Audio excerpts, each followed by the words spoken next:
మనం ఒక అద్భుతమైన యోగీశ్వరుడు గురించి తెలుసుకోబోతున్నాం. అతనే మాండవ్య మహాముని. నాకు అత్యంత ఇష్టమైన క్యారెక్టర్ ఇతను, మాండవ్య మహాముని. మరి మాండవ్య మహాముని ఎవరు? అతను ఎందుకు సోలం మీద కూర్చున్నాడు? ఆయన జీవితం అంతా ఒక సోలం మీద కూర్చుంటాడు. ఎక్కువ మీకు అదే కనిపిస్తుంది. ఇదిగో నా వెనక బ్యాక్ డ్రాప్ ఉంటుంది చూడండి. ఒక సోలం మీద కూర్చొని ఉంటాడు ఆయన. అది అలాగా ఒక సోలం మీద ధ్యానం చేస్తూ ఉంటాడు. దాని కథ ఏంటి, దాని వెనక ఏం జరిగింది, ఆయన దొంగలతో పాటు ఎందుకు శిక్షించబడ్డాడు, అంత పెద్ద మహాముని ఆ శిక్ష అనుభవించిన దానికి కారణం ఏంటి, మరి దానికి యమధర్మరాజు దగ్గర ఆయన ఎటువంటి ఆన్సర్ తీసుకున్నాడు, ఇవన్నీ మనం చర్చించుకుందాం ఫ్రెండ్స్. ముందుగా మాండవ్య మహామునికి నమస్కారాలు చెప్తూ, గురుదేవుడైన బ్రహ్మర్షి పితామహ పత్రి గారికి కూడా ఆత్మ ప్రణామాలు సమర్పిస్తూ మనం కార్యక్రమం ప్రారంభిద్దాం ఫ్రెండ్స్. ఒక అద్భుతమైన గాథ. మాండవ్య మహాముని గొప్ప తపస్సాలి, బ్రహ్మ విద్యాపరుడు, బ్రహ్మర్షి, స్థిరచిత్తుడు, మౌనవ్రతుడు. మౌనం అంటే ఆయన దగ్గర నుంచి నేర్చుకోవాలి. మరి పుణ్యపురుషుడు, సత్యవ్రతుడు, ఇది ఆయనకున్న బిరుదులు. సో ఫ్రెండ్స్, ఒకరోజు ముందు కథ చెప్పుకుందాం. ఆ కథలో ఆ మహాముని యొక్క తత్వం చెప్పుకుందాం. దానిలో ఆయన నుంచి మనం ఏమి నేర్చుకోవాలనేది మనం చెక్ చేసుకుందాం. ముందుగా మాండవ్య మహాముని, ఆయన తిరగని తీర్థం లేదు, ఆయన తిరగని స్నానం చేయని నదులు లేవు. ఎన్నో నదుల్లో స్నానం చేస్తూ అక్కడే ధ్యానం చేస్తూ ఉండడం ఆయనకు అలవాటు. ఆయన జీవితంలో తపస్సు, అప్పట్లో తపస్సు అనేవాళ్ళం, ఇప్పుడు ధ్యానం అంటున్నాం. తపించారు కాబట్టి తపస్సు అన్నారు. బాగా ధ్యానం చేసి అది కూడా తపస్సు. సరే, మొత్తం మీద మాండవ్య మహాముని ఎన్నెన్నో తీర్థాలు తిరుగుతూ ఎక్కడెక్కడో ధ్యానం చేసేవాడు. అలాగా మన దగ్గరలో అయితే మరి కడప రాచవీడి దగ్గర ఆయన ధ్యానం చేస్తున్న ప్లేస్ ఉన్నది. ఇప్పుడు కూడా భూమండలంలో ఉన్న అన్ని తిరిగేశాడు ఆయన. మన ఆంధ్రాలో మనకు దగ్గరగా అయితే రాచవీడులో మాండవ్య నది అని ఇప్పటికే ఉన్నది. మాండవ్యుడు ఆ నది వద్ద కూర్చొని తపస్సు చేసుకుంటుంటే ఆ రోజు రాత్రి ఆ నది పొంగుతుంది. పొంగి ఆయన మీదకి నీరు వస్తే ఆయన వెంటనే అంటాడు, ఈ నది పొంగు ఒకరోజే ఉంటది, తర్వాత ఉండదు అంటాడు. అప్పటి నుంచి ఆ నది పొంగడం ఆగిపోయింది. ప్రస్తుతం ఆ నది కూడా కాలగర్భంలో కలిసిపోయే దశలో ఉంది.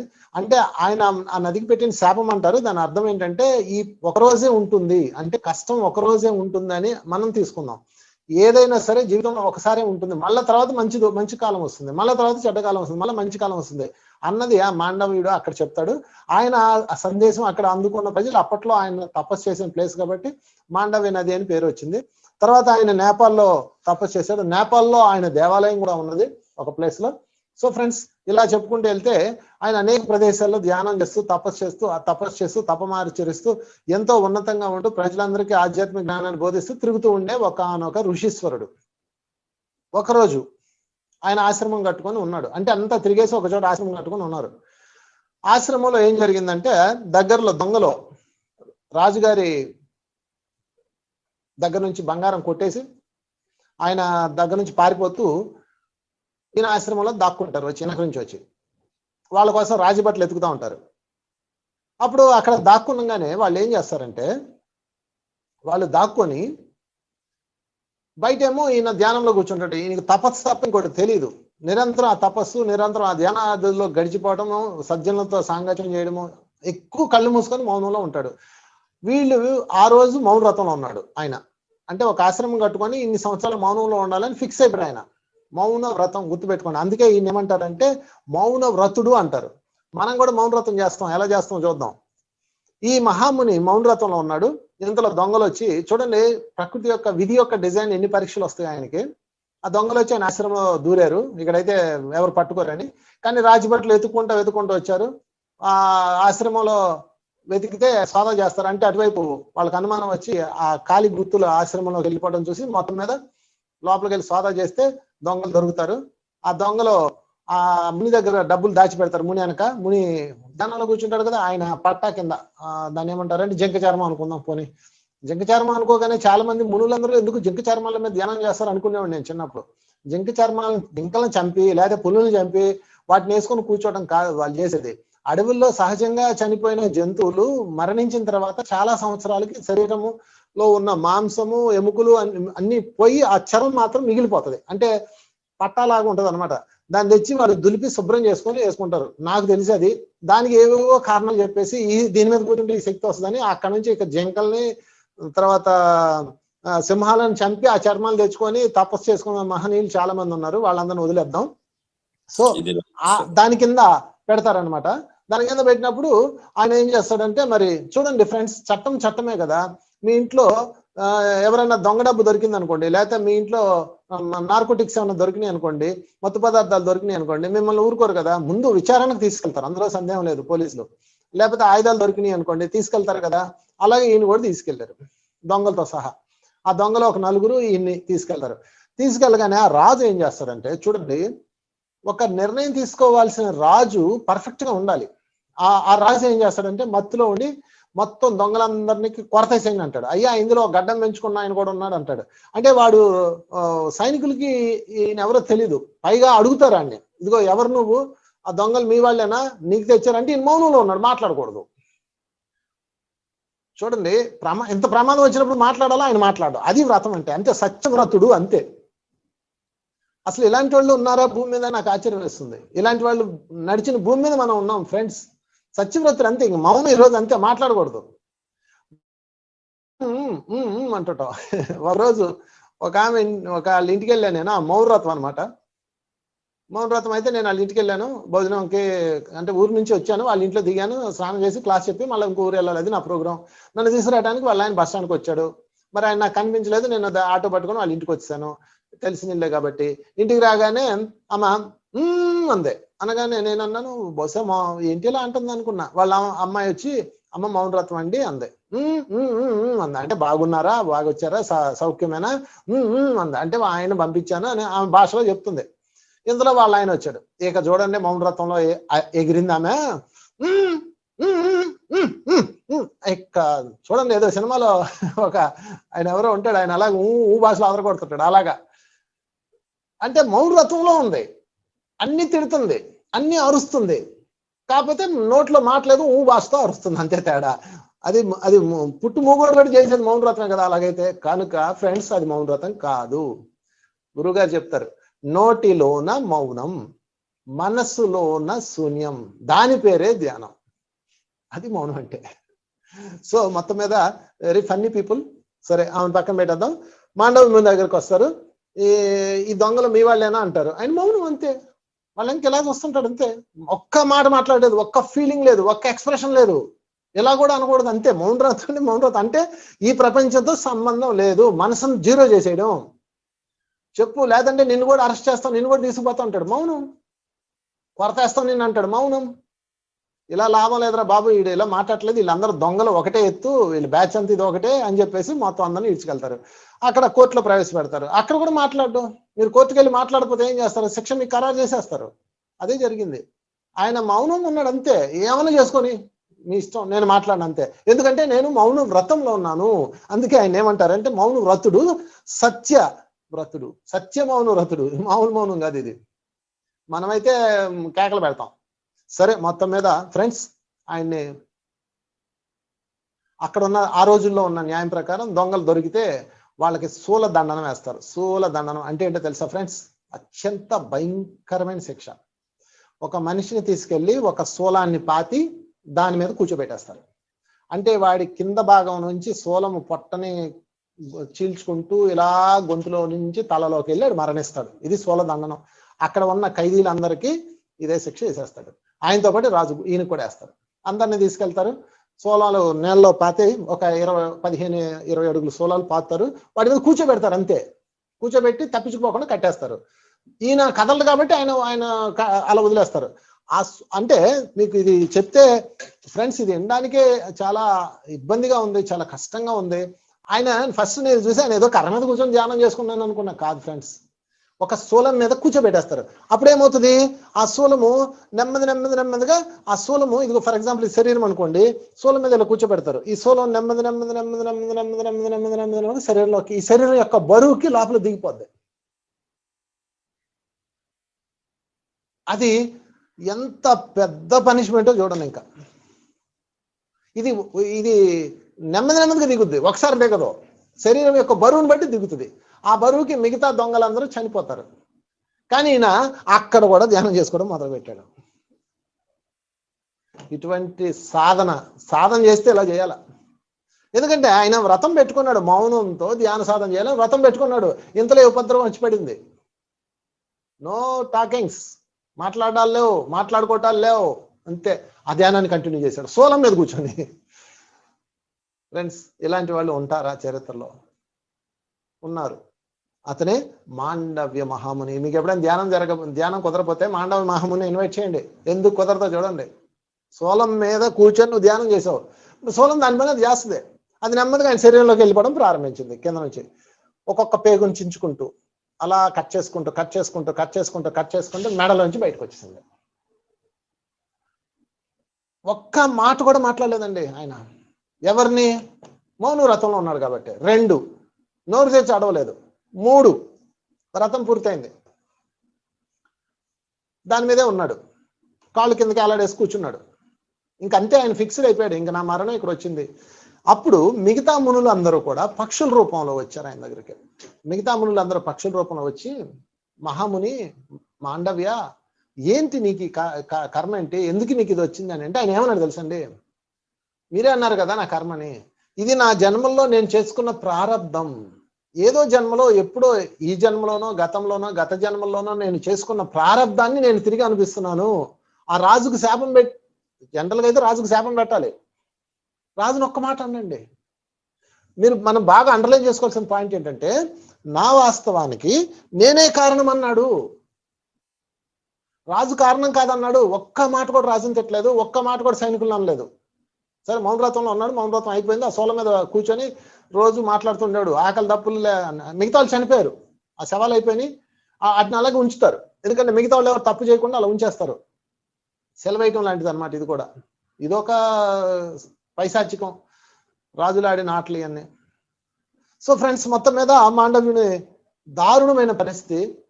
ఇంకా అసలు రోజుకి చుక్క రక్తం కారిపోతా ఉంటది, శరీరంలో అవయవాలని చీల్చుకొని ఆ శూలం వెళ్ళిపోయింది, పెయిన్ భయంకరంగా ఉంటుంది. ఒక్క మాట అనలేదు. అప్పుడు ఆయన ఏం చేశాడంటే,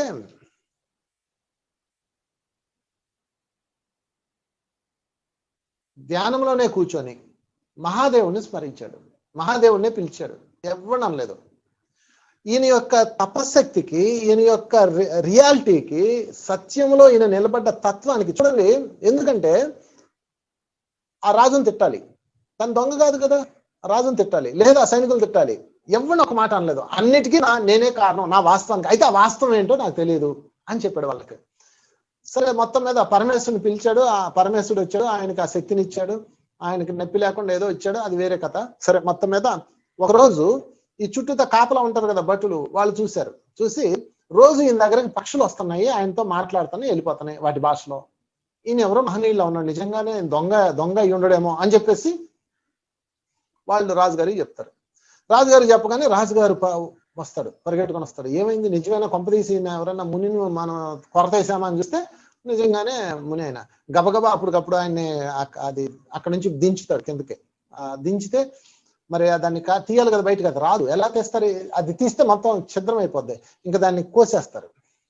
కోసేస్తే ఆయన తలలో అది ఉండిపోతుంది, మెడ నుంచి ఇలా ఉండిపోతుంది అనమాట శూలం. చాలా మంది బాడీలోనే బుల్లెట్లు లేకపోతే ఇవన్నీ పెట్టుకొని ఇంకా వాటిని వదిలేస్తారు, ఇంకా అలాగనమాట. సో దాన్ని అణి అంటారు, అంటే శూలం యొక్క ముక్కు అణి అంటారు అనమాట. అణితో పాటు ఆయన జీవించాడు, దాంతో పాటు చాలా కాలం జీవిస్తాడు ఆయన, కాబట్టి అణి మాండవ్యుడు అంటారు ఆయన, అణి మాండవ్యుడు. సరే, మొత్తం మీద కొంతకాలం రాజు వచ్చి కాళ్ళ మీద పడతాడు. అయ్యా, నన్ను మన్నించు, ఎంత పొరపాటు అయింది నా రాజ్యంలో, నేను ఎంత తప్పు చేశాను, నేను విచారణ సరిగ్గా చేయకుండా చేశాను, నన్ను మన్నించు అంటే ఏమండి. ఈ మధ్యలో ఒక సంఘటన జరుగుతుంది. ఈయన్ని శూలం మీద నుంచి దించక ముందు ఒక సంఘటన జరుగుతుంది. అదేంటంటే, ఒక అతను ఉంటాడు, కౌశికుడు లేదా కుశికుడు, అతని పేర్లు రకరకాలు ఉంటాయి.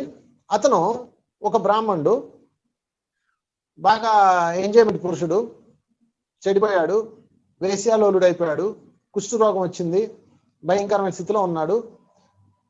ఒకరోజు రాజనర్తకి ఆ వీధిలోంచి వెళ్తుంటే ఆమె నాకు కావాలని చెప్పి కూర్చున్నాడు వాళ్ళ ఆవిడతో. ఆ సాధ్వీమణి మహాసాధ్వీమణి ఆమె ఏం చేసిందంటే, ఓకే నాదా, నీ కోరిక నేను తీరుస్తానని చెప్పేసి ఈయన తట్లో పెట్టుకొని, మనం చాలా సినిమాల్లో చూసి ఉంటాం ఈ సీను, భర్తను తట్లో పెట్టుకొని వేసే వాటికి తీసుకెళ్తుంది భర్తనే, మహా ఇల్లాలు. సరే, ఆ తీసుకెళ్లేటప్పుడు ఈయన తట్లో కూర్చున్నాడు కదా, ఈయన ఇలా కూర్చుని ఉంటాడు కౌశికుడు, భార్య ఏమో తట్టను మోసుకెళ్తా ఉంటది, ఎందుకంటే ఈయన నడవలేడు, వేసి దగ్గరికి వెళ్ళాలి అంతే. ఇవన్నీ ప్రారంభాలు, ఏం చేస్తాం.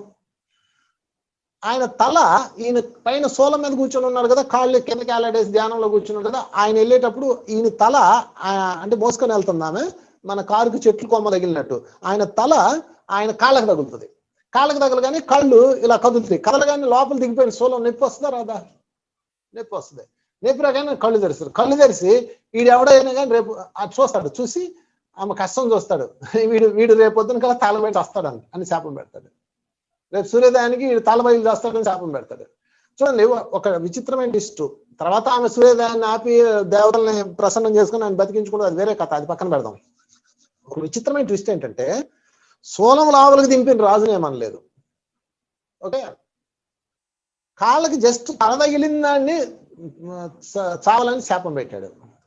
ఏంటి చూడండి తేడా. దీని అర్థం ఏంటంటే ఫ్రెండ్స్, నేను ప్రకృతి, ఇది ప్రకృతి నుంచి వచ్చింది, తెచ్చుకున్న కర్మ, ఇది పుచ్చుకున్న కర్మ, బుద్ధి లేనితనం. వీడు బుద్ధి లేదు, వీడికి భార్యని ఇబ్బంది పెడుతున్నాడు, ఆయన కాళ్ళకు తగిలినందుకు కాదు, తన భార్యని ఇబ్బంది పెడుతున్నాడు. ఇటువంటి వాడు బతకడం ఎందుకు, ఇంకా ఇంత నాశనం అయిపోయి నాశనం అని చెప్పేసి డిసైడ్ చేస్తాడు. అంటే ఫ్రెండ్స్, అందుకే మీరు అర్థం చేసుకోండి, బ్రహ్మర్షుల యొక్క కోపాన్ని అర్థం చేసుకునేవాడే అసలైన యోగేశ్వరుడు.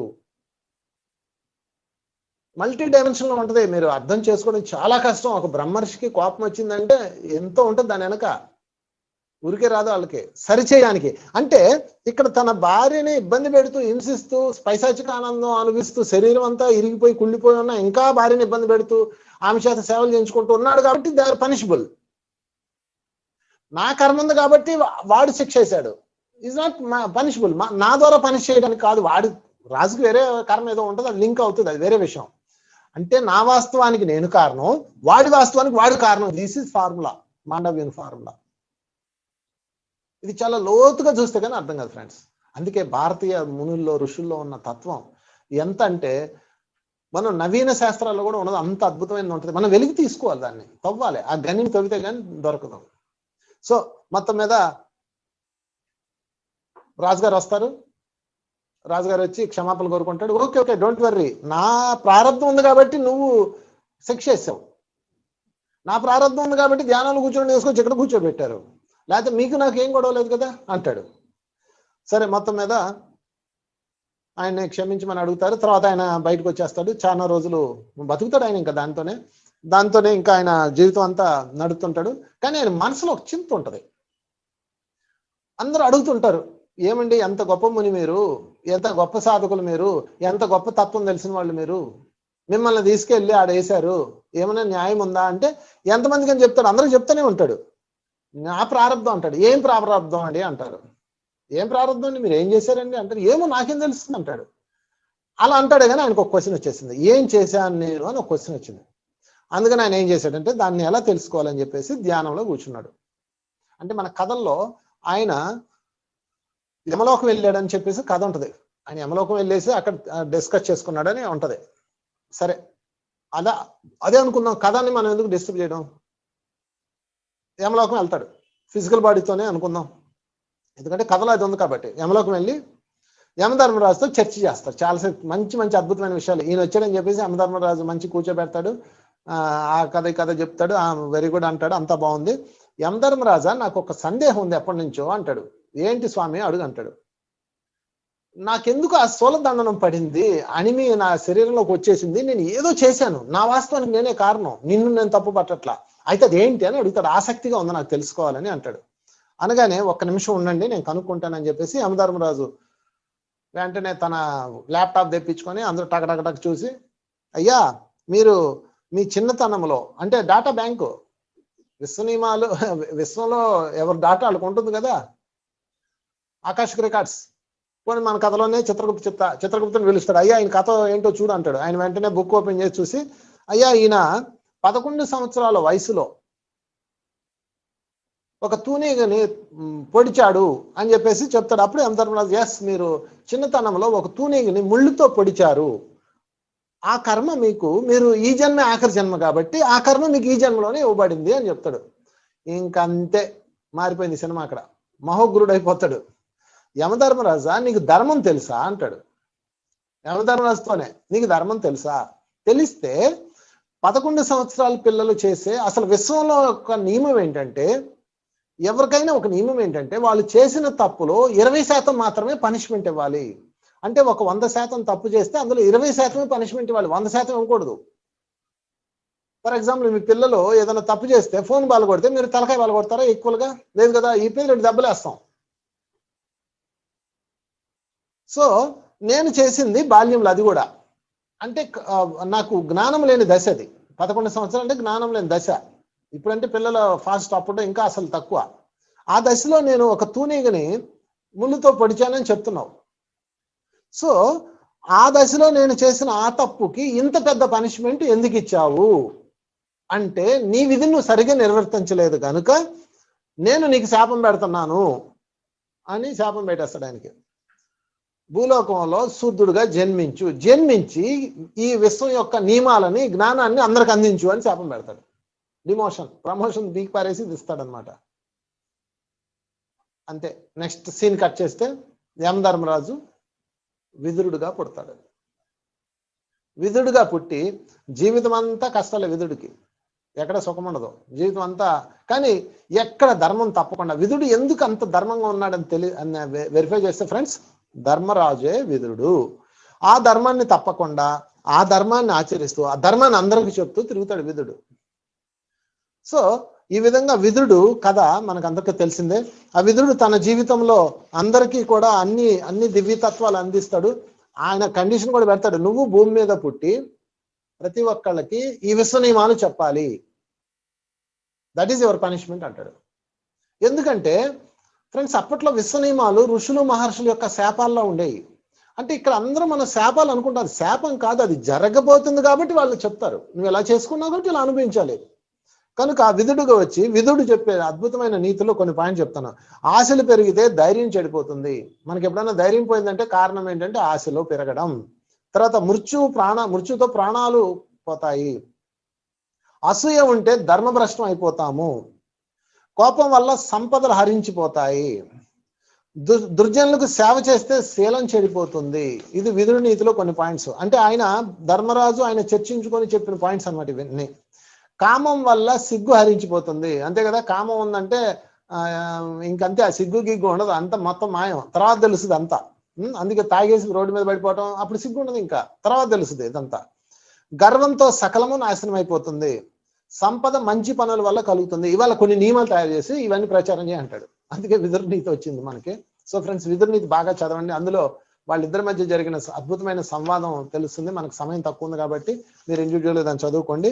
ఫైనల్గా ఏమంటాడంటే, దమము, వేదాంగాలు నేర్చుకోవడము, పరాక్రమం, మితంగా మాట్లాడడం, యథాశక్తిగా దాన ధర్మాలు చేయడం, చేసిన మేలు జ్ఞాపకం పెట్టుకోవడం, ఇవన్నీ కూడా గొప్ప గుణాలుగా మారి వారికి మోక్షాన్ని ఇస్తాయి అని శాసిస్తాడు విదురుడు త్రూ మన మాండవ్య మహాముని. సో ఫ్రెండ్స్, ఈ మాండవ్యుడు మహాముని చెప్పిన కథ ఇది, ఆయన జీవితం. ఇందులో మెయిన్ పాయింట్స్ 2 గమనిద్దాం. ఆ తర్వాత మాండవ్య మహాముని మళ్ళీ యమధర్మరాజు దగ్గర నుంచి వచ్చిన తర్వాత అదే చర్చిలో మన ధర్మరాజుతో చర్చిస్తాడు. ధర్మరాజుతోనే ఆయన చర్చలు నడుపుతాడు. తర్వాత జనకుడితో చర్చలు నడుపుతాడు. జనకుడితో చర్చలు నడిపి జనకుడితో కూడా అవన్నీ డిస్కస్ చేస్తాడు. తర్వాత ధర్మరాజుకి చెప్తాడు అనమాట, శివుడు అయ్యా, ధర్మరాజు అడుగుతాడు, అయ్యా మీరు ఆ రోజు శూలం మీద ఉన్నారు కదా, ఆ బాధను ఎలా అనుభవించారు? మేము రాజ్యం విడిచిపెట్టినప్పుడే చిన్న బాధకి అల్లాడాము, మీరు ఎలా అనుభవించారని చెప్తాడు. శివుని యొక్క మహిమ, శివుని నేను ప్రార్థించాను, ఆయన యొక్క మహిమని, అంటే నా యొక్క బాధని ఆయనకు ట్రాన్స్ఫర్ చేశాను, నా తత్వాన్ని ఆయనకి నేను అందించాను, ఆ శివతత్వం వల్ల నేను ఆ మాండవ్య ఆ బాధ నుంచి నేను బయటపడ్డాను అంటారు. అదే మాండవ్య మహాముని యొక్క సందేశం. ఫ్రెండ్స్, ఫైనల్ గా నేను మీకు ఒక విషయం చెప్పి సెషన్ క్లోజ్ చేస్తాను. ఏమిటంటే, ఇప్పుడు మాండవ్య మహాముని గాయం అవ్వగానే ఆ గాయం చేసిన వాడిని కానీ, ఆ రాజును కానీ, లేకపోతే ఆ సైనికులు కానీ ఎవరిని ఒక్క మాట అనలేదు.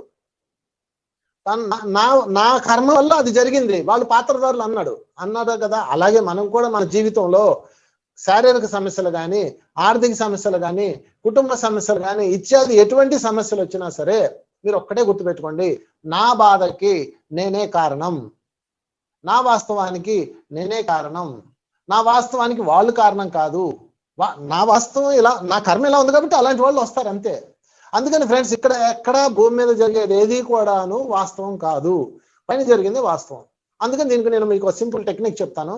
మీకు శారీరక బాధలు కానీ, ఆర్థిక బాధలు కానీ, కుటుంబ బాధలు కానీ ఉన్నాయనుకోండి, వీటన్నిటికీ ఎవరు కారణం? నేనే కారణం. నా గత జన్మ ప్రారంభం వల్ల వీళ్ళు వచ్చారు. ఇటువంటి భర్త, ఇటువంటి అల్లుడు, ఇటువంటి కూతురు, ఇటువంటి కోడలు, లేకపోతే ఇటువంటి మిత్రుడు, ఇట్లాంటి వాళ్ళు వచ్చి మనల్ని ప్రారంభాన్ని ఉంది కాబట్టి క్రియేట్ చేయబడతారు. వాళ్ళు పాత్రదారులు, సూత్రధారి మనమే. అయితే ఇప్పుడు ఏం చేయాలంటే, దానికి నేను తయారు చేసిన టెక్నిక్ మీకు ఇస్తాను. ధ్యానంలో కూర్చోండి. పడుకునే ముందు ధ్యానం చేయండి. మధ్యరాత్రిలో మెలకు వస్తుంది, లేచి కూర్చోండి. 10 నిమిషాలు ధ్యానం చేయండి. నేను ఈ బాధ అనుభవిస్తున్నానంటే గతంలో ఎవరిని బాధ పెట్టాను అని మాండవ్యుడిలాగే అడగండి. సేమ్. మరలా 10 నిమిషాలు ధ్యానం చేయండి, నిద్రపోండి. ఎందుకంటే మాండవ్యుడు అంటే ఎన్నో సంవత్సరాలు ధ్యానం చేశాడు. మనం హాయిగా కళలో చూడొచ్చు. కళలో మీకు కనిపిస్తుంది చక్కగా, మీకు అద్భుతంగా ఒక దృశ్యం కనిపిస్తుంది.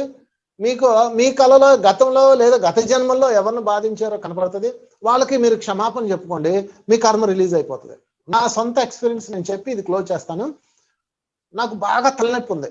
ఇదిగో ఈ మాండవ్యుడు నొప్పి లాంటిదే, భయంకరమైన తలనొప్పి, మైగ్రేన్.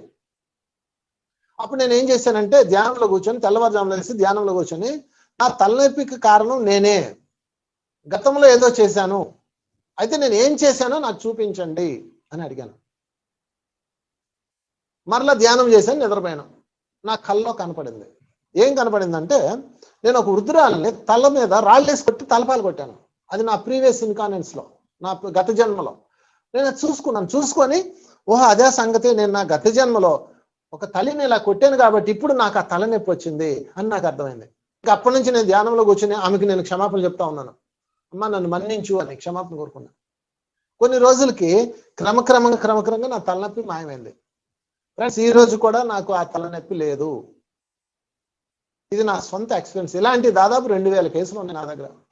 తలనొప్పి, శారీరక బాధలు, క్యాన్సర్ అవని, లేకపోతే ఇంకోటని, ఆర్థిక బాధలు, వాడి వల్లే డబ్బులు పోయినాయి, వీడి వల్ల డబ్బులు పోయినాయి కాదు ఫ్రెండ్స్. మన యొక్క ప్రారంభం వల్ల వాళ్ళు వస్తారు అంతే. వీళ్ళందరూ పాత్రదారులు, మనము సూత్రధారులు. మన వాస్తవమే సూత్రధారి. అది తెలిపేదే మాండవ్య మహాముని కథ. కర్మ సిద్ధాంతాన్ని పర్ఫెక్ట్ గా చెప్పిందే మాండవ్య మహాముని కథ. యమ ధర్మరాజుతోనే చర్చించి మరి డిస్కస్ చేసి చెప్పిందే మాండవ్య మహాముని కథ. ఎనీవే, ఒకటి గుర్తుపెట్టుకుందాం, నా వాస్తవానికి నేనే కారణం. గతంలో ఏదో చేశాను కాబట్టి ఇప్పుడు అనుభవిస్తున్నాను. ఇప్పుడు నేను దానికి పశ్చాత్తాపం చెందుతున్నాను. ఇక నుంచి పరివర్తనతో ఉంటాను, ప్రాయశ్చిత్తం చేసుకుంటాను. పశ్చాత్తాపం, పరివర్తన, ప్రాయశ్చిత్తం మొత్తం జీవితాన్ని మార్చేస్తుంది. నేను రోజు క్షమాపణ కోరుకున్నాను. ఆ వృద్ధురాల్ని, నా కల్లో కనపడ్డ ఆ వృద్ధురాల్ని రోజు క్షమాపణ కోరుకున్నా. ఈ రోజుకి నాకు మైగ్రేన్ లేదండి. ఇలాంటి ఎన్ని కేసులు ఉన్నాయి నా దగ్గర.